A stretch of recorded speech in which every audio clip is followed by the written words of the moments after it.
Hi, I'm Bob Tapper, and I spent over 25 years in corporate real estate in California until I decided it was time for something completely different. Now I live in Portugal, and this podcast is here to help you do the same, covering everything from visas, housing, and insurance to culture and community, what day-to-day life is really like here. And through it all, one thing has always remained true.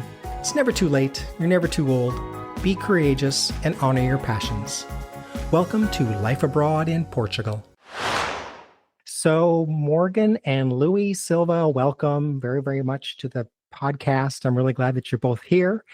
I've been following your story for a while now, and I think that our listeners are going to love your unique journey. But before we get into the visas and the residency and all that good stuff, can you just give us a short version of who you are and where you're from and how on earth did you end up in Portugal? Okay. So, like you said, my name is Morgan Silva. Super short. I'm just from Virginia, the United States. Nothing fancy, nothing special, but that's where I met my husband, Louie. So go ahead, honey. My name is Louie. I was born and raised in Fall River, Massachusetts, which has a strong Portuguese community, even to this day. Yeah. I moved to Virginia for a few years, and I met my lovely wife, Morgan, and we decided that one day we wanted to do something different. And it just made the most sense that Portugal was on that list. And we'll probably get into that a little more. But growing up in a Portuguese culture, knowing the language, that's how we're here right now talking to you today. All right. Awesome. And so did you make just a trip, like a vacation trip to Portugal first before you? We made two trips, actually, but it was not to mainland Portugal. We made two trips to the Açores, where my dad is from, São Miguel, one of the islands there. We went twice. We were positive we were going to move there. And the universe. Here we are. Had a plan. Here we are, mainland Portugal. I got you. Okay. I've not been there yet. I really want to go. I've not been to either of the islands, and I know that they're really, really beautiful. So, and you're currently then living in Aveiro? Is that how you pronounce it? Well, we get a lot of kickback because he speaks with an Azorean accent and they tend to cut off the vowel at the end of words. So we have a bad habit of calling it Aveiro. Avade. It's actually like Aveiro. I didn't even know I had that, honestly, until people brought it to light, because that's how my dad speaks. It's how I've spoken. So I always thought, and it made sense. Like thinking about it now, in school, all my friends talked like that too. So I mean, but again, it was a strong Azorean Portuguese community in Fall River, Massachusetts. Yeah. So I think it's actually Aveiro. Aveiro. Okay. So you're in between Lisbon and Porto? Exactly. Most people listening who have moved here or are planning to move here have been through the VFS process. But you guys, not so much. So, Louie, you actually got your Portuguese citizenship in the U.S. Is that right? Yes, that's correct.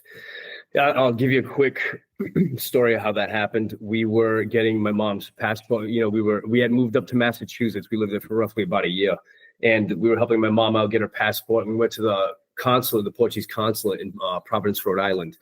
And while getting my mom's passport, the representative there, the woman, she is amazing, amazing lady who works at the consulate, said, "Hey, you ever think about getting your, EU citizenship?"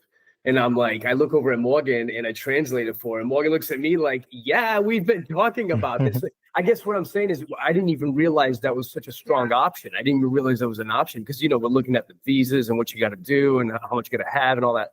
And we're like, this is going to be tough to achieve this. And it was a blessing in disguise getting my mom her passport, because that's how that opened up so many doors. Yeah. So we learned in that moment that Portugal offers nationality through descent. So if you're the child or the grandchild of a Portuguese citizen and you can provide your birth certificate and their Portuguese birth certificate, then you can apply for citizenship. So that's what happened. And it was absolutely. Yeah, she was super helpful. Wow. The representative, she did all the paperwork.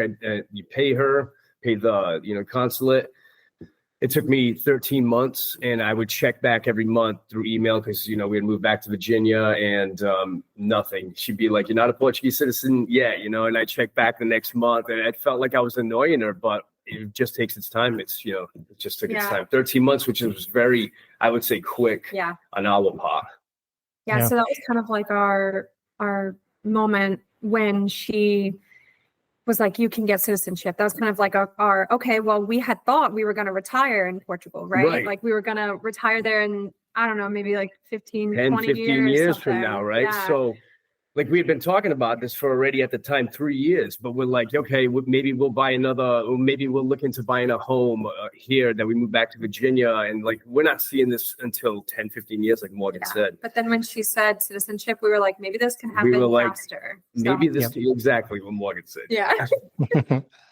So did you actually get your Portuguese passport in the US? So we actually haven't he has not actually gotten a Portuguese passport yet. So it's, you get a Portuguese birth certificate and a cartão de cidadão. Yeah, which is like your citizen card. Yeah. All right. All right. So you're officially a Portuguese citizen, Louie, correct? Yes. Gotcha. And then Morgan, your side of the story is you're still in motion, right? So you're waiting for, now you didn't have to go through VFS either? No. Okay. So this is even crazier. So, thinking, and I still, at the time when he applied for his citizenship, I still thought, okay, I've still got to get a visa, right? I've still got to go through the entire process. And then we found out a few things actually. So if you're married for 3 years to a citizen and your spouse does not have to be a citizen at time of marriage. But if you're married for 3 years, you get to apply for citizenship as well. So we had already been married for 3 years once his citizenship was processed. So we registered our marriage and then I applied for my citizenship. And this is all before we moved to Portugal. But she told me it's going to take roughly 4 years for my citizenship to be processed. And that was excluding all of the logistics that people who get a visa and residency and then apply for citizenship. So you don't need a language test or anything. You literally just get to be a citizen because your spouse is a citizen. It's crazy. But the residency part was even more shocking to me. So as the spouse of a citizen, I could move here and accompany my spouse, my husband, simply because he is a citizen. So currently, I've been here for 6 months and I am not a legal resident of Portugal, but I can be here legally.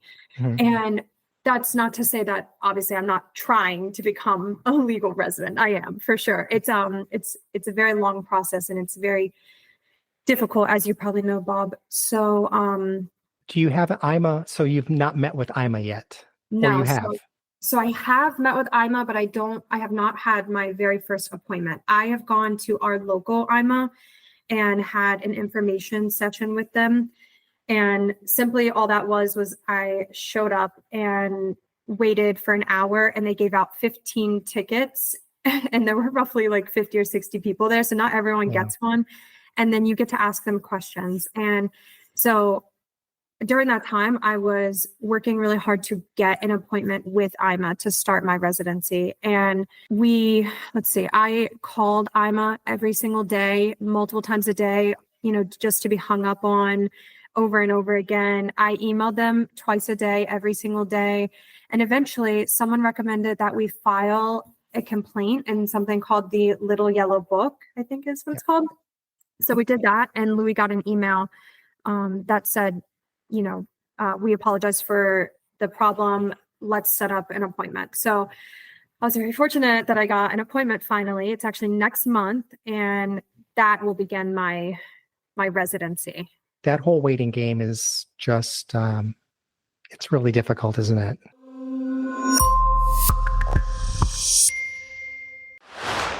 When you encounter other expats, do you find you have to explain this whole thing to various people? Are you constantly explaining your unique situation? For me personally, no. And maybe you can agree with this, Louie. I find that we actually touch base more. And I want to preface this with saying that I think that this is awesome. We could just share this with you and your listeners because our viewers and our followers and friends we've made tend to be more Portuguese descendants. like there's somehow we've attracted this community of people like Louie, where it's like, oh, my family is Portuguese, I live in Canada, or I live in the United States, and we want to retire in Portugal one day. And so I think a lot of our viewers I guess our viewers, I think a lot of them can relate with us in the fact that maybe they have Portuguese citizenship already, or maybe they know that they can get it through their parents, or maybe they don't even know yet, but they're related to Portuguese, their parents or grandparents are Portuguese. So I find that we don't actually have to explain it too much. And maybe that's just because of the type of community we've been drawn You've to. built. Yeah. Did you hire someone to help you, a consultant to help you with any of this? Are you just doing it on your own? No, Bob, it's crazy. I feel like we're just winging everything. And as best we can. Yeah.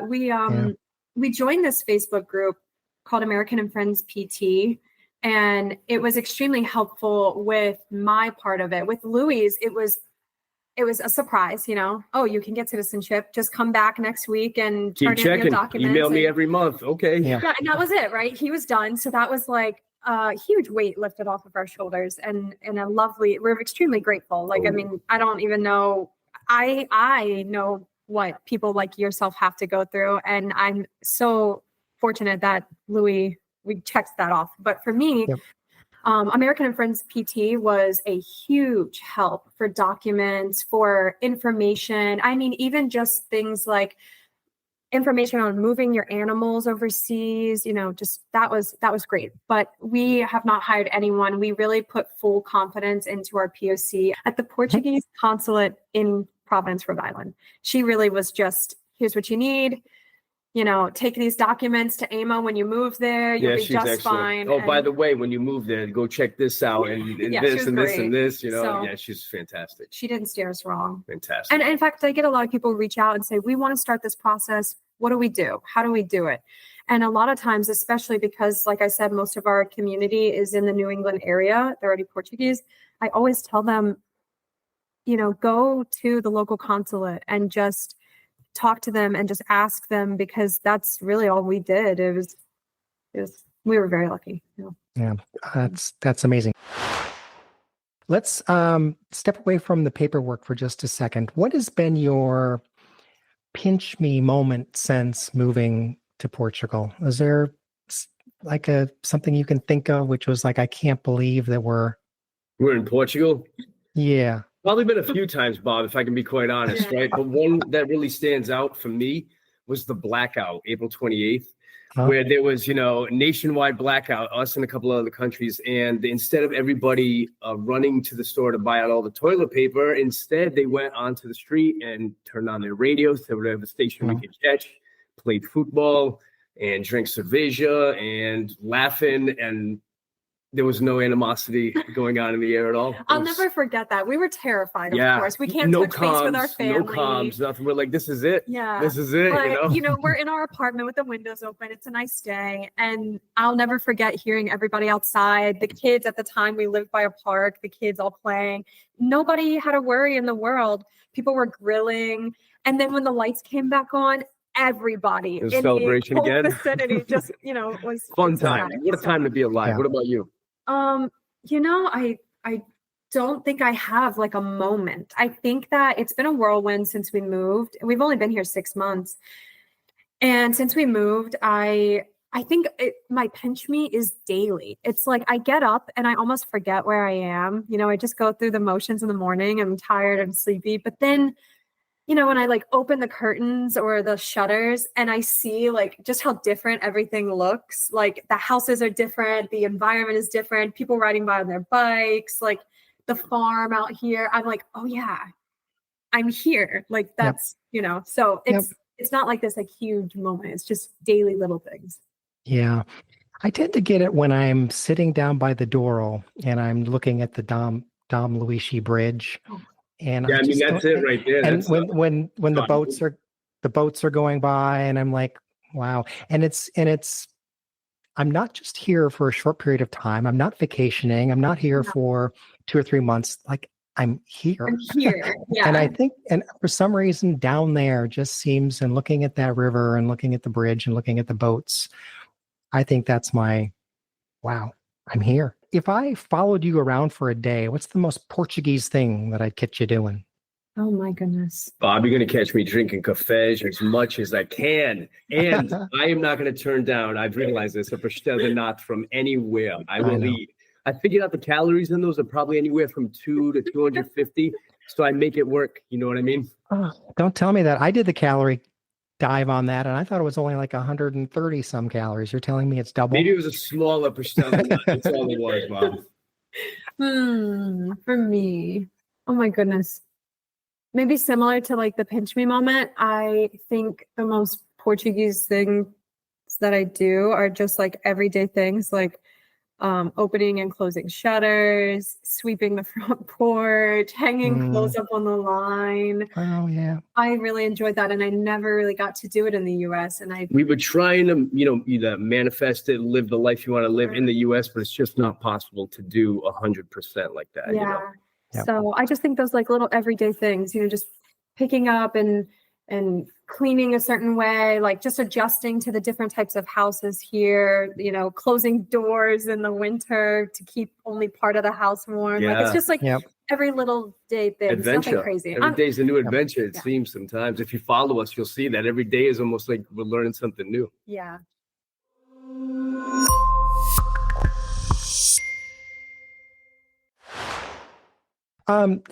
Just the last thing I wanted to ask is that has Portugal lived up to the dream that you had, before moving here? That is anything that surprised you that you didn't expect, or was everything pretty much what you thought it would be? Actually, so we've been here 6 months, right, Bob? And the first 3.5 months were very, very, very tough, trying time for us here. We moved here February. We got here February 10th. And the moment we landed, you couldn't even take a breath. The night before, the 2 nights before, just driving from Virginia to New Jersey, flying out, cats are in their crates, and now getting them. We had an issue with the passports for the cats, and now that's an issue we got to deal with as soon as we touch the ground. It was nonstop. Us, 13 totes and bags, get to the apartment. They're late giving us the key. 3.5 hours later, the internet guys trying to knock on our door, trying to get it was just chaos from day one. And then I'm not trying to sound like a, complaining. I'm just, the 3 months we're brand new to this place. I speak Portuguese, but I didn't realize I spoke Azorian, and I was relearning the language in a way, Morgan's getting the language down. We don't have anything because we uprooted our lives. We sold pretty much everything, and we're starting again. Oh yeah, by the way, we need this. So that was a trying and tough time. And then we finally were able to move out of the apartment because it wasn't doing so well. That we had just had some issues with it, and we moved out to the countryside, and that's exactly what we needed. Yeah. Because, man, if I tell you, Bob, I have never been. I feel so good. I feel so good here. I feel like we've created a community here that when we moved here, when we were in the Azores, we met so many people. We had built communities there with people, with immigrants that were already living there and with locals. And we just felt like when we first moved here, we were lacking this community. We were lacking like connection with people. And then once we moved to the countryside, all of that just 180. We started building community with our neighbors and their family. Don't get me wrong, Bob, right? What you see on social media, everything's cool. We go through our adventures, but there are still very trying, depressing, dark times in everybody's life, right? So it was never a solution to cover that. But I will say the first 3 months were very, very, very difficult. So now we're getting more used to it, and now we're learning to enjoy, appreciate smaller things around us. We had to learn to live on, less, because that's just the way it is. And I don't see anything wrong with not have that convenience. Yeah. I was going to say earlier, this is, I think, where I kind of confused myself. I have learned to adjust in so many different ways here. And, for example, like in the US, we're so used to, you're lucky if you get an hour lunch. And here, I show up to a place at 12:30 and they're closed, and they don't open again until 2:30. And it's lovely for them. I think that's absolutely awesome that they get to really have that time. And so I feel like, just after all of these like trials and tribulations and adjustment, and I feel like it's finally reached the point where it has lived up to the expectations we originally We thought, hoped, you yeah, we know? originally Yeah. had in our minds before moving here. Yeah. And hopefully, knock on wood, it just keeps growing and getting better from yeah, here. I think. Yeah. Have you adjusted to the Amazon, not being able to order things on Amazon? Yeah. Bob, if I could be honest, we actually stopped doing Amazon before we even moved, We just were to like, get "Let's ourselves prepare." used to it, Yeah. Plus, Smart. we were selling everything, so what else do we really need other than like maybe some more totes? Yeah. Yeah. It is sometimes funny where you're like, wow, I could just order this. Like when we were buying furniture in the US, you're like, I could just order like this little table that I need and it'd be here in 2 days. But here I have to go hunt around at like 6 different stores. Exactly. And sometimes when I have to hunt for something, it takes me to a different part of town. So I'm like, well, you know what? I've never explored here anyway. So this is kind of good. Exactly. Oh, I love it. I love it. I absolutely think that it's the way that we should be living as humans. You get out more, you support local more, you talk to people more, you explore new areas, like you said. So I think it's great that we don't have Amazon. Like, I'm with you. Morgan, Louie, thank you so much for sharing your story. And I think that people are going to take comfort knowing in the fact that there's more than one way to make the move to Portugal. Everyone's got unique situations and stories, and I know that yours is for sure going to help other people. So can you tell people where to follow you? Your Instagram game is like spot on. I mean, you're really, and that's such a nice compliment. Thank you. No, you tell your story very, very well. I'm very big into storytelling, and I love when I can follow journeys, and you make it exciting to follow you. So anyway, give us the places where we can follow you. Of course. For me, it's very simple. TikTok and Instagram are both Morgan in Portugal. And for me, it's the same platforms, TikTok and Instagram, Louie in Portugal. See, yeah. And we're trying to explore other avenues. We're working on those. We're working on it. Yeah. Awesome. Perfect. Well, that's the episode, and a not so typical journey in Portugal, but one that proves that there is no one size fits all when it comes to making Portugal your home. So thank you guys very, very much. Bob, thank you so much. Bob. It was so nice to meet you. Nice meeting you, man. Nice meeting you. Hey, thanks for listening to Life Abroad in Portugal. If you enjoyed this episode, please make sure to subscribe so you don't miss any future episodes. I'd love to hear from you. Leave a quick review, tap some stars, or just reach out and say hello. You can also find more at lifeabroadinportugal.com, including details on my monthly meetups here in Porto and how to book a one-on-one consultation if you're planning to move. All the links are in the episode notes, and I really appreciate you being here.